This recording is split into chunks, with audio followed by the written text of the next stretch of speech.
Well, good day, everybody. This is Chris with the Ancient Scholar. I hope this video finds you all doing well. So we're going to get back to providing some educationally relevant content. And in this particular video, I want to try to address some questions that I always get asked around this time when we're deep in the medical emergencies blocks of instruction here, the paramedic program.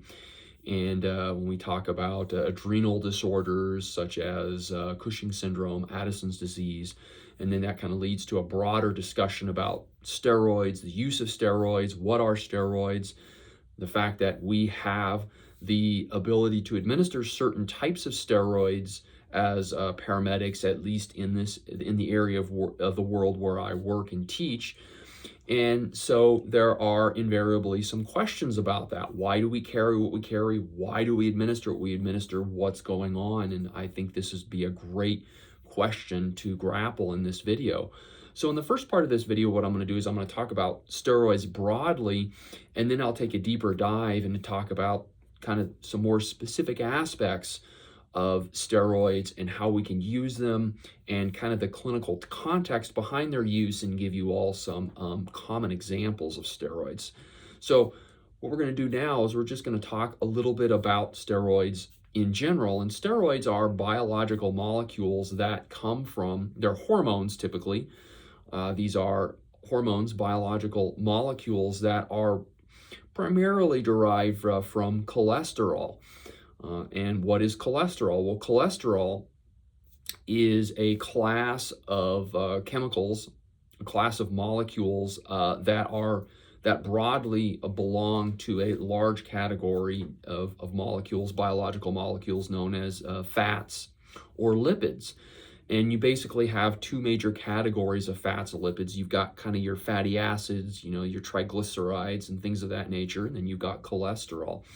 And in both cases, even though they are chemically very different, in both cases they are non-water soluble biological molecules that are highly lipophilic. And that is certainly the case with cholesterol, although cholesterol actually comes from acetyl-coenzyme A, acetyl-co-A.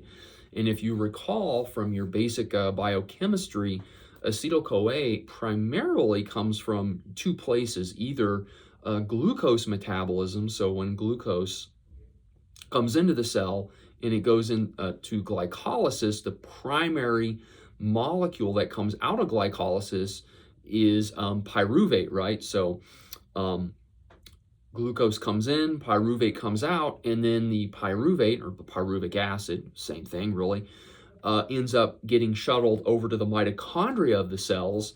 And in the mitochondria, the pyruvate enters the Krebs or tricarboxylic or citric acid cycle, and it gets further metabolized. And one of the intermediate steps in that pyruvate metabolism within the Krebs cycle is acetyl-co-A. And so acetyl-co-A is one of those intermediate molecules that's produced in the Krebs cycle. Now, another way we can produce acetyl-co-A is through the breakdown of fats, lipids, fatty acids, right?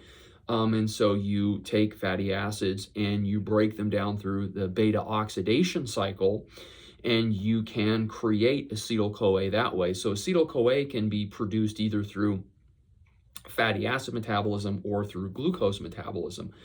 So essentially what you do is, regardless of the specific way that the acetyl-co-A is being made, either through glucose or fatty acid metabolism or a combination of both, you have acetyl-co-A, and then acetyl-co-A goes through its own, or one of the things that can happen with acetyl-co-A is it can go through a metabolic pathway by which acetyl-co-A molecules are combined and then further modified to eventually produce cholesterol. And in fact, people that have trouble with elevated levels of cholesterol in their body, one of the primary drugs that they may take are the so-called statins, and the statins actually inhibit an enzyme that is critical in the process of taking acetyl-co-A and essentially converting it into cholesterol. and you inhibit that enzyme, and you can inhibit cholesterol synthesis and hopefully decrease cholesterol levels. At least at a very basic level, that's how the statins work. And so what you do is you take acetyl-co-A, you combine two acetyl-co-A molecules, modify them, and eventually you produce cholesterol. And then cholesterol can go through other metabolic pathways and get converted into the steroids. So a steroid is just a term for a biological molecule, typically a hormone, that derives from cholesterol, and cholesterol is a specific type of lipid or type of fat, really. All right. And so that's the broadest way of looking at it. And so what happens is cholesterol can get converted into a variety of steroids. Steroids that are your sex hormones, okay, that primarily, things like estriadol, estrogen, progesterone, testosterone, okay, are involved in the production of secondary sexual characteristics and the regulatory processes involved in the sexual reproductive cycles in men and women. And then you have what are called the corticosteroids. And the corticosteroids are a group of steroid hormones that primarily come from the cortex, or the outer part of the adrenal gland, the adrenal cortex. That's why these are called corticosteroids. And the main hormone that is released from the adrenal cortex is something called cortisol, okay? And cortisol gets converted into its active form, something we refer to as hydrocortisone, all right? So that is what I'm going to focus on, are the corticosteroids, because that's primarily what we are using therapeutically as paramedics, okay? So those are the corticosteroids.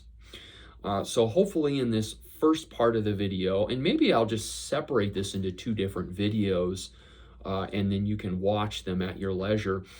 So in this first video, I just wanted to focus in on talking about what are steroids, where do they come from, and what are the major categories of steroids. And so now that we understand what they are, how they're synthesized at a basic level, and the general categories, we can take a deeper dive in the next video talking about what the actual biological actions of steroids happen to be. All right, everyone, thank you so much, and we'll see you in the next video.